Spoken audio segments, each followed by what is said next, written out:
Imagine a boardroom. It's not just any boardroom. The air hums with a futuristic quiet, or somewhere in the near future. Whispers have been circulating for weeks. They started as jokes and then became rumors, and now they are about to become a reality that will make jaws drop around the globe. The Tesla board of directors is on the verge of proposing a compensation package for Elon Musk. This isn't just a big bonus. It's a number so large it feels like it belongs in science fiction.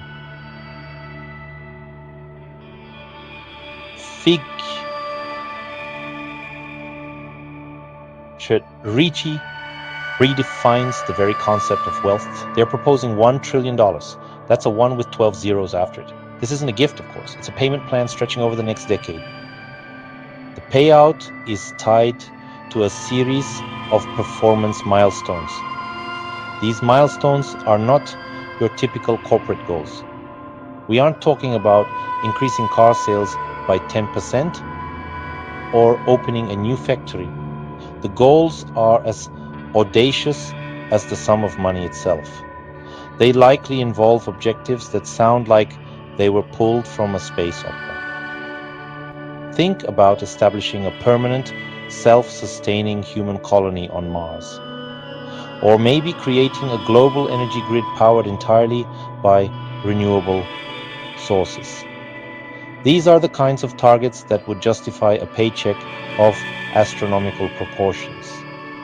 Current executive compensation packages are already in the stratosphere. But this new proposal is in a different galaxy altogether. It forces us to let our imaginations take flight. This hypothetical scenario, while fantastical, provides a fascinating lens through which to view ambition and capability. It invites us to ponder a question that is both absurd and profound. What precisely could one person do with $1 trillion?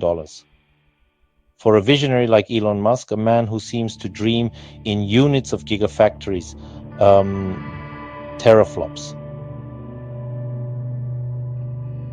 This kind of money would not just be a tool, it would be a key that could unlock an entirely new dimension of possibility. It seems he accelerating his already ambitious timelines from decades to mere years. The question isn't just about spending money, it's about wielding a level of financial power never before seen in human history. The very idea is staggering. It pushes us beyond the familiar territories of wealth and into something much more transformative. $1 trillion is not just rich, it's a sum that could potentially redraw the economic map of the world. It's the kind of capital that could build new industries from scratch or reshape existing ones in a single person's image. The central question of this exploration is what happens when you give one of the world's most ambitious and controversial innovators a budget that is, for all practical purposes, unlimited. What dreams get built? What problems get solved? And what new challenges emerge when one individual holds the power to fundamentally alter the course of our future? To say that $1 trillion is a lot of money, verzieht, is a massive understatement. The number is so large that our brains struggle to grasp its true scale. We need comparisons to even begin to comprehend it. Let's try to put it into perspective. If you were to take trillion $1 bills and stack them on top of each other, the pile would soar over 67,000 miles high. That's more than a quarter of the way to the moon. You could build a literal tower of money that reaches far into the vacuum of space. It's a visualization that helps, but the reality is still hard to fully appreciate. The number is abstract, ethereal, almost mythical in its magnitude. Let's think about it in terms of time. Imagine you decided to spend this money. Let's say you set yourself a generous budget of $1 million per day.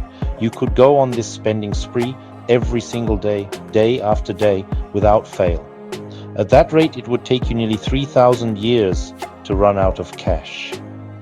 To put that in context, if you had started spending your $1 trillion at that rate when the ancient city of Rome was founded, you would still have a few centuries of spending left today. This isn't just generational wealth. This is wealth that spans across entire historical epochs. It's a level of financial security that is functionally infinite for a human lifespan. $1 trillion is more than the gross domestic product of most countries on Earth. It is a sum that rivals the market capitalization of some of the biggest corporations in the world. Apple, Microsoft. With $1 trillion, you wouldn't just be a player in the global economy, you would be a market force unto yourself. Your investment decisions could create or destroy industries. Your philanthropic gestures could have a greater financial impact than the foreign aid budgets of entire nations. It's a level of influence that moves beyond the corporate world and into the realm of geopolitics. This isn't just being rich in the way we typically understand it. It is something else entirely. It's the kind of wealth that would allow someone to operate on a scale previously reserved for governments and superpowers. For a person like Musk, this isn't just a bigger bank account. It's a direct upgrade to his ability to execute his grand visions. Projects that are currently constrained by fundraising, shareholder approval, market realities would suddenly become unconstrained. The question of can we afford to do this would be replaced with how fast can we build it. The $1 trillion figure represents a paradigm shift from participating in the world to having the power to actively shape it. So, what's the very first thing you do with $1 trillion? For a man who famously spends his days thinking about getting to Mars, the initial focus might be surprisingly terrestrial. Earth. Why start with other planets when there is so much on this one that could be optimized? While the laws of international geopolitics make buying a sovereign nation a tricky proposition for now, the sheer thought experiment is too delicious to ignore. It's less about planting a flag and more about acquiring a sandbox. Imagine Musk, perhaps a decade older, slightly more salt and pepper, announcing he wants to acquire a controlling interest in a small, well-run country, Muskenburg, the innovation state. Not to annex it, that would be messy. The goal would be strategic. He could propose a partnership, an investment so colossal it turns the nation into a real-world lab. Pay off the national debt of Luxembourg, or even New Zealand. In return, a free hand to remake it into a hyper-efficient utopia. Test new governance models, universal basic income powered by Dogecoin, citywide autonomous Teslas, boring company tunnels. It would be the ultimate Silicon Valley campus, but with its own seat at the United Nations. The press release would be a masterpiece of corporate speak and audacious vision. Switzerland, now with 100% more efficiency and slightly less bureaucracy. The chocolate stays, but it will now be delivered by drone. The country would become a beacon of progress, a postcard from the future. All energy would come from solar and geothermal sources, managed by a smart grid of Tesla Powerwalls. Internet access would be universal, beamed down from the Starlink constellation, making it the most connected place on Earth. It would be a powerful demonstration of his vision, a real-world proof of concept for the technologies he believes will save humanity. The political and ethical hurdles would be enormous, of course. But a $1 trillion offer has a way of making people listen. It changes the conversation from "that's impossible" to "how do we make this work?" The investment wouldn't be a hostile takeover, but a strategic merger. Musk brings the capital and the technology. The nation provides the land, the people, and the legal framework. It would be a private-public partnership on a scale never before witnessed.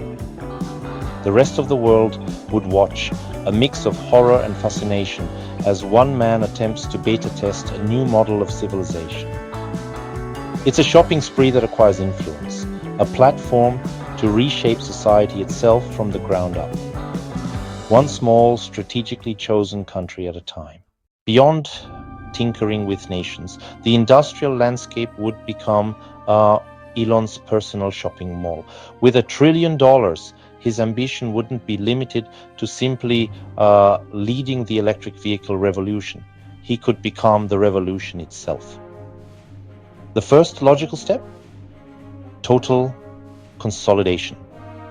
He could launch a series of stunningly high-priced acquisition bids for every other major electric vehicle manufacturer on the planet. Rivian, Lucid, NIO, Xpeng. He wouldn't just be buying companies. He would be buying talent, patents, manufacturing capacity, folding it all under one gigantic, world-spanning automotive empire. The goal would be to accelerate the transition to sustainable transport by eliminating the messy business of competition. But why stop at the new players? For a man with a keen sense of irony, the next targets would be the legacy automakers. Imagine the headlines. Elon Musk buys Ford and General Motors, declares we'll fix them. He might rebrand them as a nostalgic side project, like Tesla Classic, producing limited edition retrofitted electric Mustangs and Corvettes. Or more likely, he would gut their old internal combustion engine infrastructure and rapidly convert their massive global factories into advanced production hubs for Tesla vehicles, batteries, and Optimus robots. The sheer scale would be breathtaking. To truly control the ecosystem, he would need to own the entire supply chain. With his remaining pocket change, he could acquire the world's largest lithium mining companies, cobalt producers, and nickel suppliers. He would build a vertically integrated monopoly that stretched from the mineral ore in the ground to the finished vehicle in the customer's driveway. He could then buy out the world's largest battery manufacturers, CATL, LG Chem, Panasonic, and consolidate all global battery production under his direct control. This wouldn't just give him a competitive advantage, it would give him the power to set the price and pace for the entire global energy transition. The implications are staggering. Antitrust lawyers would likely have simultaneous heart attacks around the globe. Governments would scramble to understand what it means when one man owns the critical path to a sustainable energy future. But Musk's argument would be simple and powerful. The climate crisis is too urgent to be left to the slow, inefficient whims of the free market. He wouldn't be building a monopoly for profit, he would argue, but as a necessary tool to save the planet. It's a shopping spree on an industrial scale, an attempt to use brute financial force to single-handedly steer the massive, unwieldy ship of global industry toward a new destination. After conquering the physical world of atoms and manufacturing, the next logical frontier is the digital world of bits and data. A $1 trillion war chest makes the titans of Silicon Valley look less like competitors and more like attractive acquisition targets. Why build a rival to the world's dominant software and internet companies when you can simply buy them? Imagine a quiet Tuesday morning. The stock market opens and a series of notifications ripple across the financial world. Musk has made an all-cash offer to acquire Google and Apple and Microsoft. Visual, a humorous depiction of the Apple, Google, and Microsoft logos being pulled into a giant shopping cart pushed by a cartoon Elon Musk. Not as separate entities, but as the foundational pillars of a new, unified conglomerate, Musk Industries. The very thought is absurd, yet with $1 trillion, it moves from fantasy into the realm of the terrifyingly plausible. Think of the synergies. Oh, the synergies. The mind reels at the possibilities that would be unlocked. Imagine the next iPhone, now an M phone, seamlessly integrated with all of Musk's other products. You could use it to summon your Tesla from a Starlink satellite. No cell service required. Your car's navigation system would be powered by a future version of Google Maps that projects augmented reality directions directly onto the road ahead. Microsoft's software suite would be pre-installed on every Tesla screen and Neuralink implant, allowing you to draft Excel spreadsheets with your thoughts while your car drives itself to work. It would be the ultimate walled garden, an ecosystem so complete and interconnected that leaving it would be almost unthinkable. DeepMind, Tesla's autopilot team, XAI, merged into an artificial intelligence powerhouse unlike any other. Their new mandate: to solve artificial general intelligence within the decade. The data firehose from billions of devices, phones, computers, cars, and eventually brain-computer interfaces would feed a learning algorithm of unimaginable scale and power. Search results on Google could be personalized not just based on your browsing history, but on your real-time thoughts and intentions. As interpreted by your Neuralink chip, pending FDA approval and a few ethical reviews, of course, the move would trigger an antitrust battle of biblical proportions. Regulators around the world would unite to stop the creation of a tech monopoly so powerful it could dwarf the influence of many governments. Musk's defense would be that this consolidation is necessary to accelerate human progress and compete with a future, possibly hostile AGI. He would frame it as a defensive maneuver for humanity. Do you want a future where AGI is developed by a single, focused entity accountable to one person, or one that emerges chaotically from a dozen competing labs? It's a terrifying choice, but it's the kind of question you get to pose when your shopping list includes the entire digital economy. With earthly industries consolidated and a few small nations serving as innovation labs, the real fun could begin. Musk's well-documented obsession with Mars would shift from a distant aspirational dream into a fully funded, top-priority construction project. $1 trillion doesn't just buy you a ticket to Mars, it buys you the entire planet as a fixer-upper. The initial phase of establishing a self-sustaining colony would no longer be a decades-long endeavor fraught with financial uncertainty. It would become a weekend project, relatively speaking. The goal would move beyond planting a flag and leaving footprints. We are talking about building entire cities, complete with SpaceX branded public transportation, underground networks carved out by the Boring Company's next-generation tunnels. The first step would be to build and launch an unprecedented fleet of starships. Not dozens, but hundreds, perhaps even thousands. A constant, reliable conveyor belt between Earth and Mars would be established. Some ships would carry people, scientists, engineers, and the first Martian colonists. Most, however, would be cargo haulers filled with everything needed to bootstrap a civilization.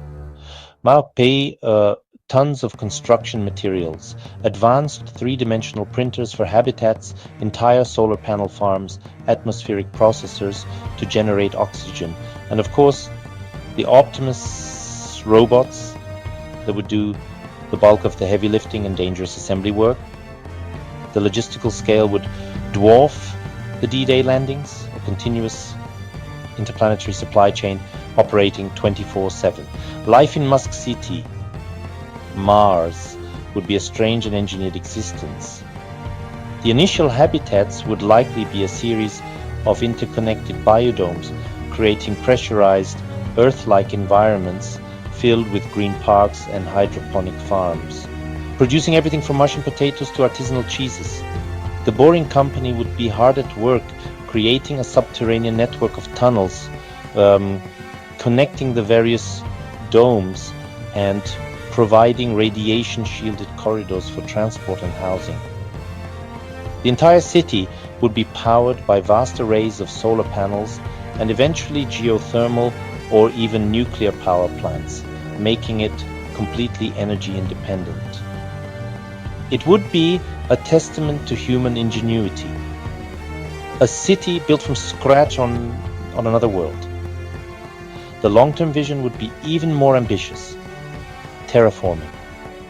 With $1 trillion budget, Musk could fund the speculative planet-hacking technologies required to gradually thicken Mars's atmosphere and warm its surface. This could involve building giant orbital mirrors to focus sunlight on the polar ice caps, or constructing factories on the surface to pump out greenhouse gases. It's a project that would take centuries, but the initial steps could be taken immediately. The goal is not just to visit Mars or even to survive on it. The goal is to make it a second home for humanity, a backup drive for civilization. $1 trillion makes that science fiction fantasy a plausible engineering problem. While Mars is the ultimate prize, the Moon would become the essential stepping stone. It's closer, easier to get to, the perfect place to build infrastructure for a solar system spanning civilization. With a fraction of his $1 trillion budget, Musk could transform the Moon from a desolate rock into a bustling industrial hub and transportation outpost. A permanent lunar colony, Tranquility Base 2.0, would be established not just for science but for industry. The base's primary purpose: mine the Moon for resources, water ice trapped in shadowed craters, and helium-3 for fusion fuel. It would be the gas station and the hardware store of the inner solar system. This lunar base would be a marvel of engineering. Fleets of autonomous rovers and mining bots would scour the surface, feeding processing plants. Those plants would split water into hydrogen and oxygen to create rocket propellant. This is a game changer. Refueling starships on the Moon, gravity 1/6 of Earth's, is vastly more efficient than launching all that fuel from Earth. The Moon becomes the primary refueling depot for missions to Mars and beyond. Beyond the Moon, funding builds robust orbital infrastructure around Earth. More than Starlink, construct large permanent space stations. Zero-gravity manufacturing plants, research labs, and orbital shipyards. In microgravity, you can make things impossible on Earth.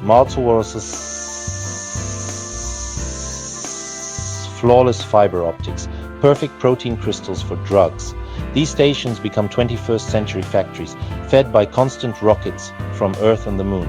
The network culminates in massive orbital rings and space elevators. Full ground-up space elevators remain a materials challenge, but a skyhook or orbital ring system becomes feasible with $1 trillion. It would circle the planet in low Earth orbit. With high-speed magnetic elevators lifting payloads into space, it would slash launch costs, making space travel as routine as air travel. The final piece, a seamless transport system from Earth's surface to the Moon to Mars and beyond. While his eyes are on the stars, Musk's feet remain firmly planted on Earth, and $1 trillion provides the leverage to tackle its most fundamental problem: energy. The vision would be to architect a complete end-to-end solution for global energy needs, rendering fossil fuels obsolete within a generation. This isn't about simply selling more solar panels or batteries. It's about executing a planetary-scale engineering project to build a sustainable power grid for all of humanity. The plan would be executed with the full force of his consolidated industrial empire, combining Tesla's energy division, global battery production, and newly acquired utility-scale construction firms. The first component is generation. Musk would fund the construction of continent-spanning solar farms and wind farms in the world's most optimal locations: the Sahara Desert, the Gobi Desert, the Patagonia Plains. These would be gigafactories of energy production, covering thousands of square miles with the most efficient photovoltaic panels and next-generation wind turbines. At the same time, he would pour billions into geothermal projects, tapping into the planet's natural heat, and invest heavily in next-generation nuclear fission and fusion research to provide constant baseline power. The goal would be to generate such an absurd surplus of clean electricity that energy becomes almost too cheap to meter. Generation is useless without storage. To solve the intermittency of renewables, Musk would commission the construction of thousands of grid-scale battery installations around the world. These would be enormous banks of Tesla Megapacks, located near major population centers and renewable generation sites, capable of storing terawatt-hours of energy. They would absorb excess power during sunny and windy days and release it during the night or on calm days, ensuring a perfectly stable and reliable flow of electricity 24/7. This would effectively kill the primary argument against renewable energy and provide the stability needed to shut down coal and natural gas plants for good. The final piece of the puzzle is distribution. How do you move power from a solar farm in the Sahara to a city in Northern Europe? This is where Starlink comes in, but not for internet. A portion of the $1 trillion would fund R&D into speculative technologies like long-distance wireless power transmission, microwave or laser beams, potentially using a satellite constellation as a relay system.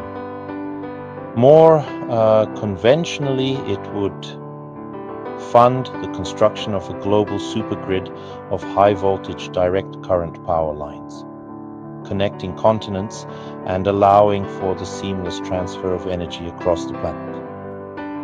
It's an infrastructure project that would make the US interstate highway system look like a driveway, a final decisive move to solve the climate crisis through sheer engineering will and an unlimited budget. With planetary infrastructure projects well underway, the $1 trillion fund would pivot to the frontiers of pure science and computation. A significant chunk of the capital would be allocated to a new research institute, perhaps called the Musk Institute for Audacious Science, with a simple, terrifying mandate: solve the biggest problems imaginable, This wouldn't worry about incremental advances or quarterly reports. It would be where the world's brightest minds are given unlimited resources to swing for the fences on high-risk, high-reward projects that could rewrite our understanding of the universe. The Institute's flagship, the quest for artificial general intelligence, merging talent from Google DeepMind, OpenAI, Tesla's Autopilot team, and xAI. A single, hyper-focused organization dedicated to cracking the AGI code. Unparalleled computational power, custom-built data centers filled with millions of the most advanced AI chips. The goal, create true synthetic consciousness. An AI that can reason, create, learn across any domain, surpassing human intellect in every conceivable way. Musk would frame this as a race against time, a mission to ensure AGI is developed safely and aligned with human values before a less scrupulous actor gets there first. Beyond AGI, a portfolio of moonshot scientific endeavors. One division might focus on radical life extension, genetic engineering, cellular regeneration, nanobots designed to repair the body from within. The goal, nothing less than curing aging. Another department could tackle brain-computer interfaces, refining Neuralinks technology to the point of creating a true symbiosis between the human mind and digital computation. Imagine being able to learn a new language in minutes or communicate telepathically. The ethical implications would be staggering, but that wouldn't slow the pace of research. Finally, some of the funds would be directed toward pure curiosity-driven science on an epic scale. This could mean building a particle accelerator that dwarfs the Large Hadron Collider to probe the nature of dark matter and dark energy. It could involve bankrolling a fleet of sophisticated space telescopes designed to scan exoplanet atmospheres for biosignatures, a privately funded SETI program on steroids. Or, in a moment of characteristic whimsy, he might greenlight a project to resurrect extinct species, starting with the woolly mammoth. Mammoth flight trials, proceeding nominally, would be the tweet. Minor issues with excessive ice cream consumption during suborbital hops. It would be science unbound by budgetary constraints, driven solely by the limits of human imagination. With such immense wealth, the question of giving back becomes not a matter of if, but how monumentally. $1 trillion would allow Musk to establish a philanthropic foundation so vast it would dwarf all others combined. This wouldn't be a typical charity that writes checks and hosts galas. It would be an engineering-first organization structured like his other companies, with a clear, ambitious mission to solve the biggest remaining challenges facing humanity. The Musk Foundation for Human Progress would operate with an endowment so large its annual interest alone could fund the entire budget of the World Health Organization several times over.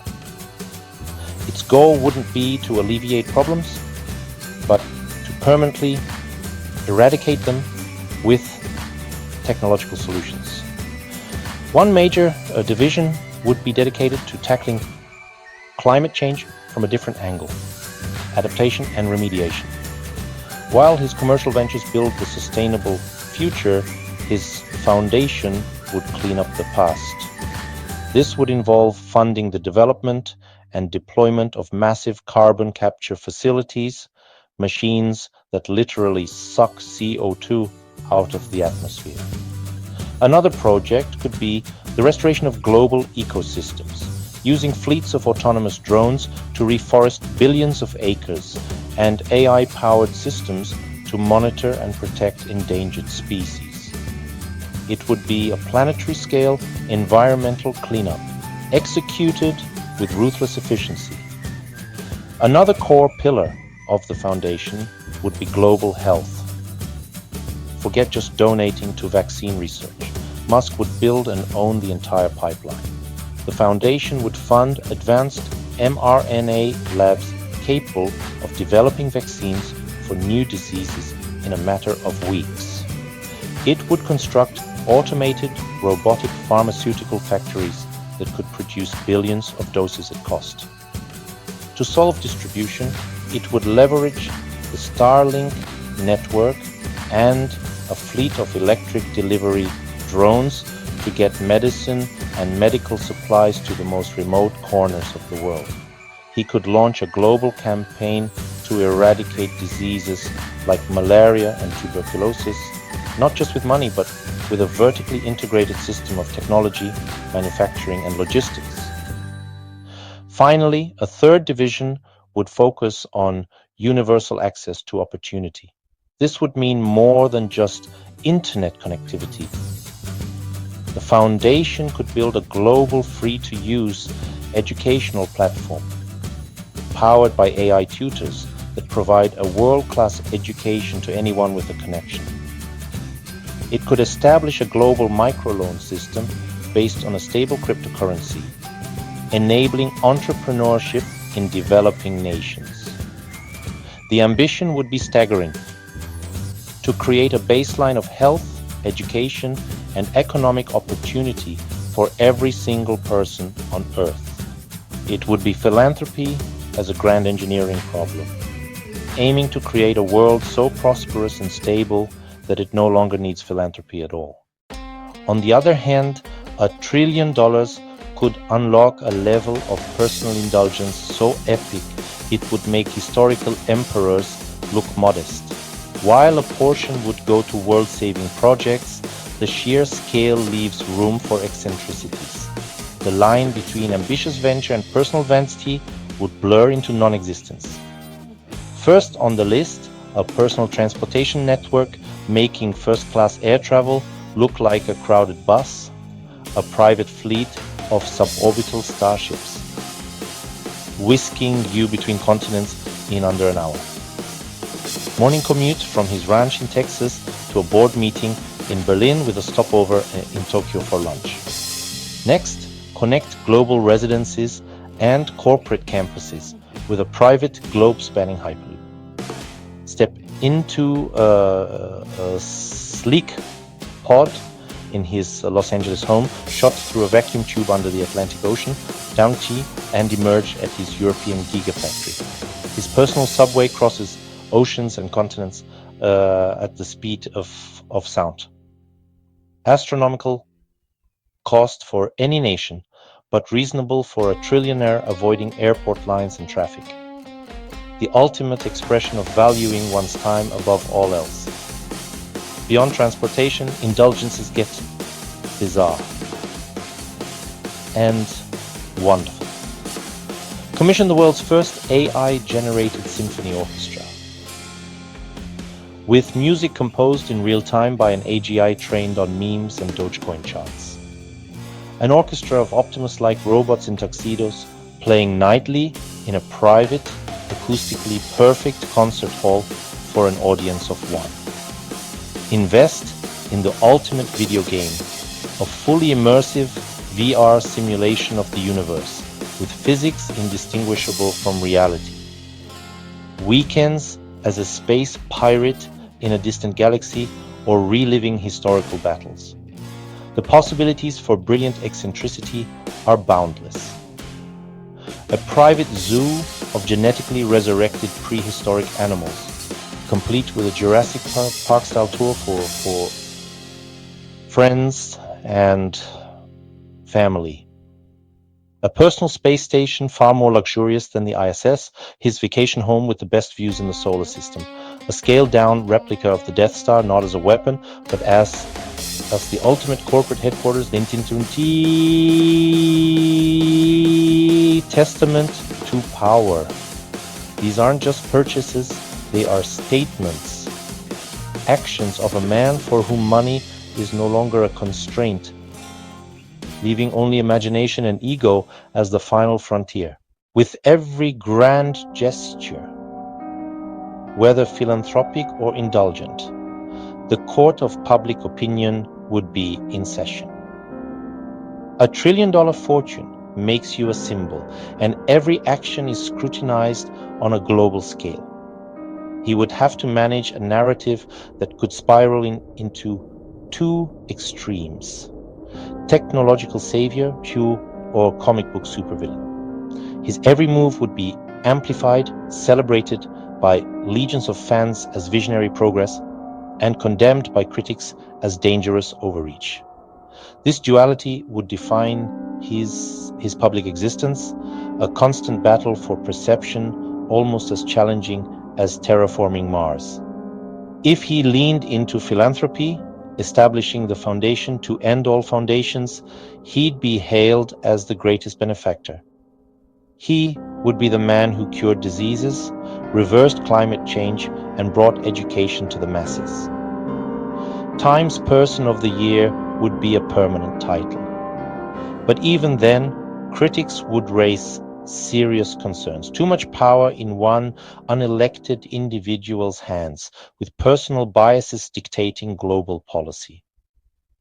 Is it a gift if the world becomes dependent on one man's whims? The power to do immense good is also the power to do immense harm.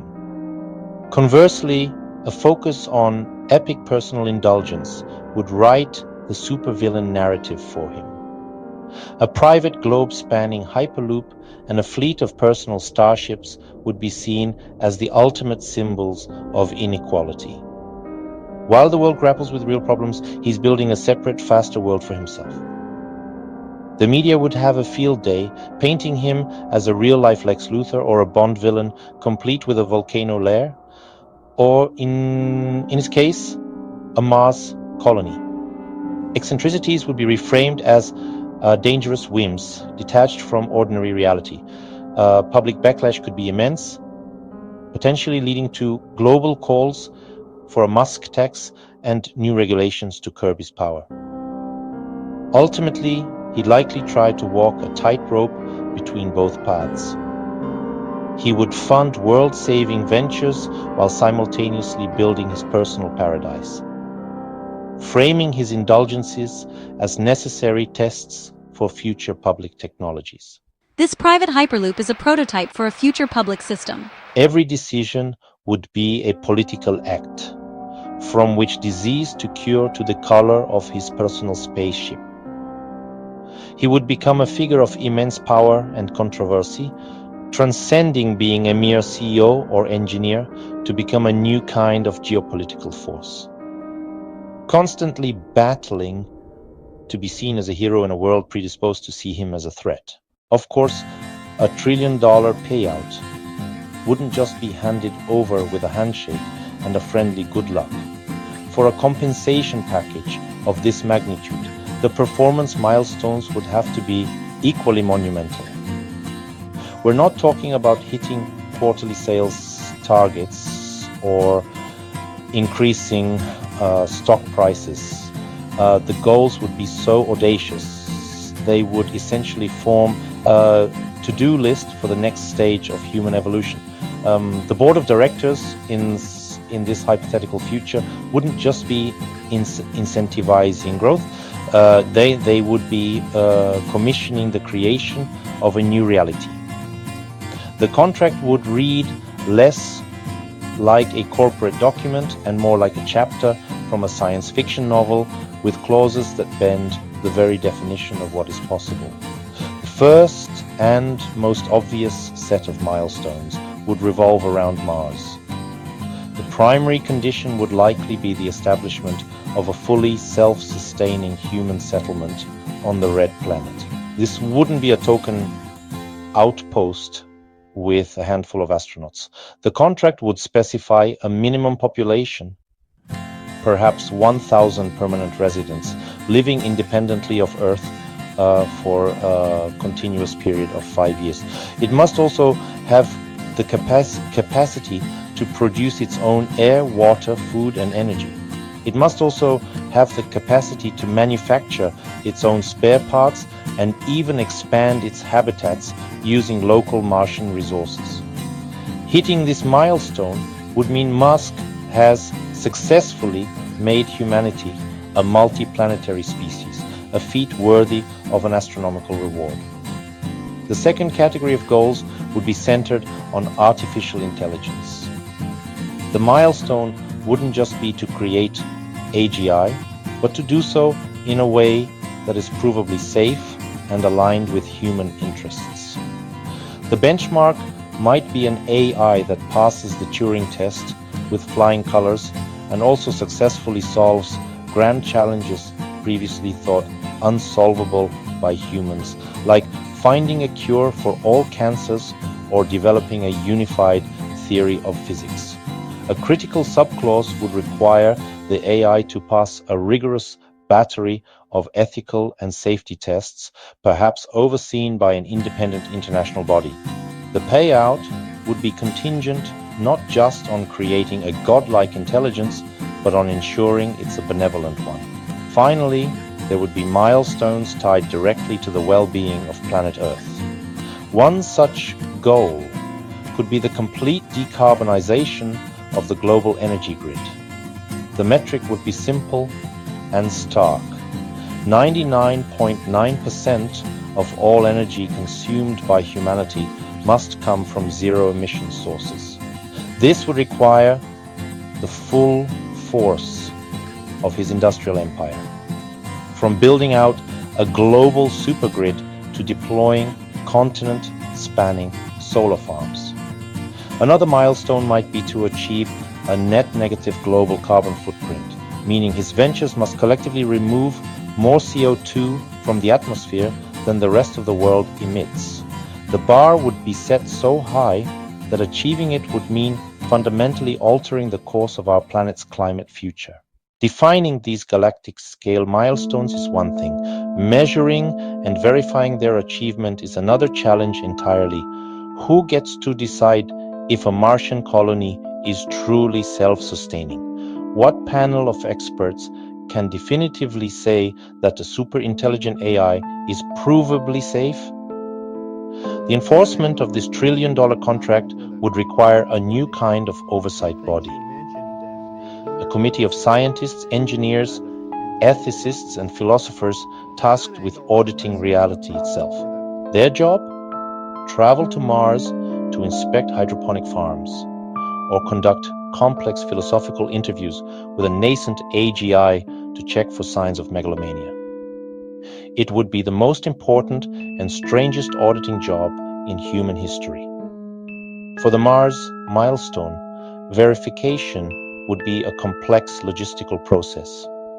The auditors must certify a full 5-year period with no critical supplies shipped from Earth. They would analyze the colony's production logs, interview the colonists, and conduct physical inspections of life support systems and manufacturing facilities. Any cheating, like a secret cargo ship arriving with emergency supplies, would reset the 5-year clock. The colony must survive unforeseen challenges, using only its own resources. A catastrophic dust storm, a crop failure, it's a pass-fail test for civilization's backup drive.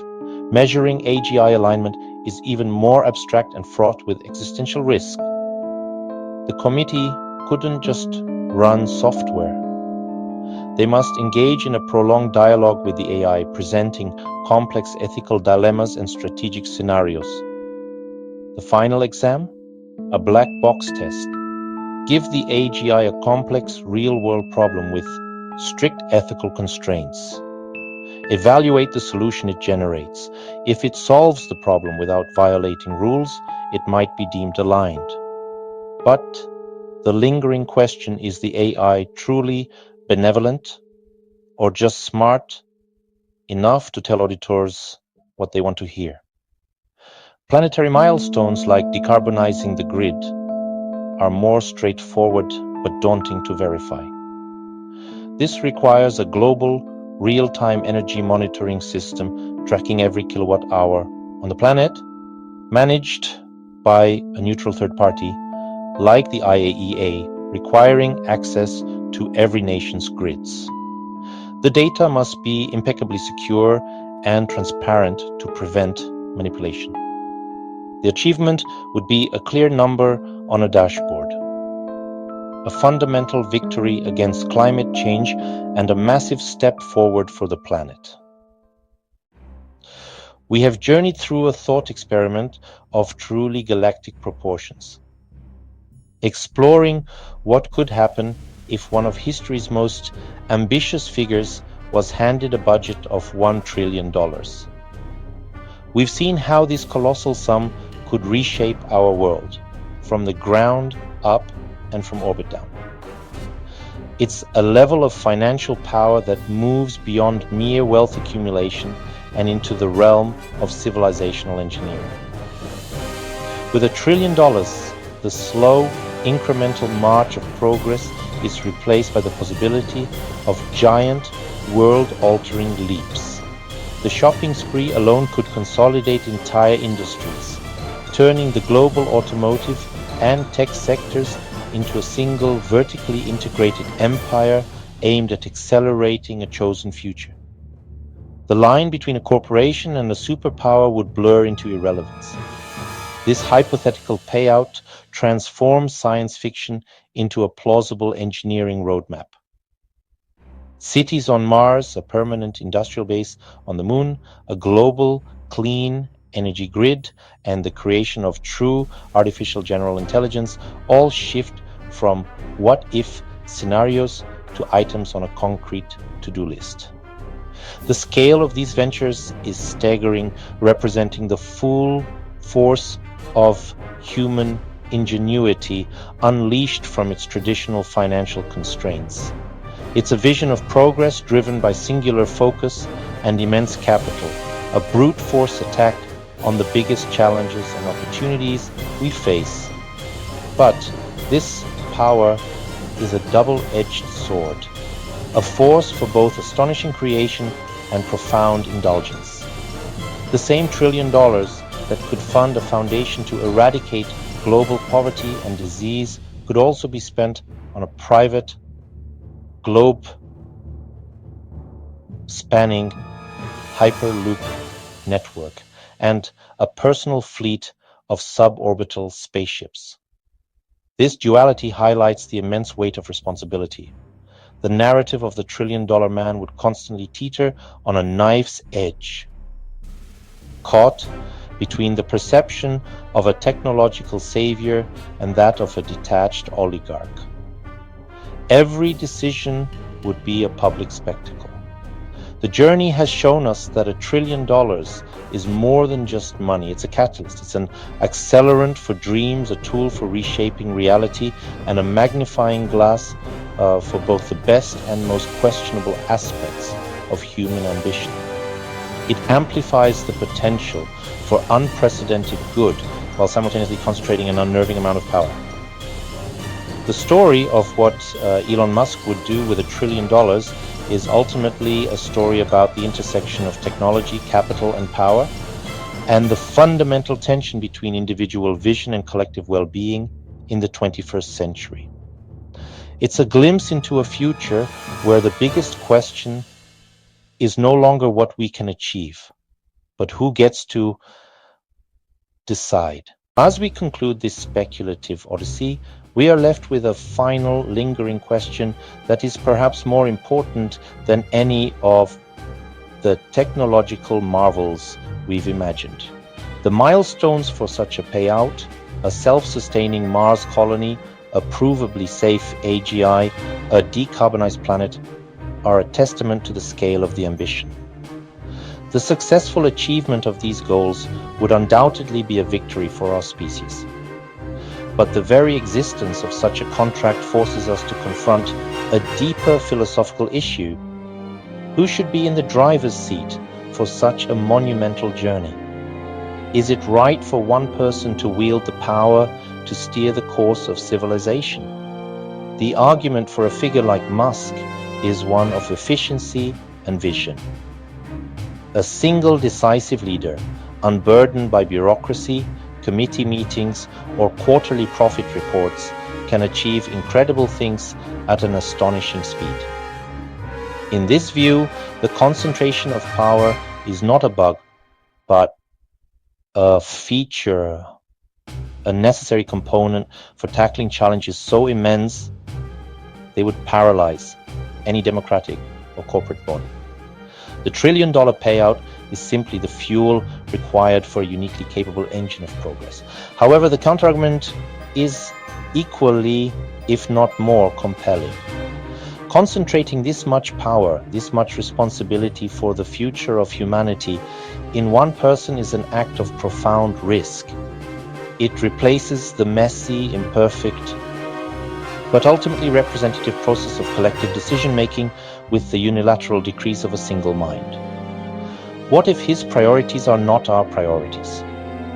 What if his solutions create new, unforeseen problems?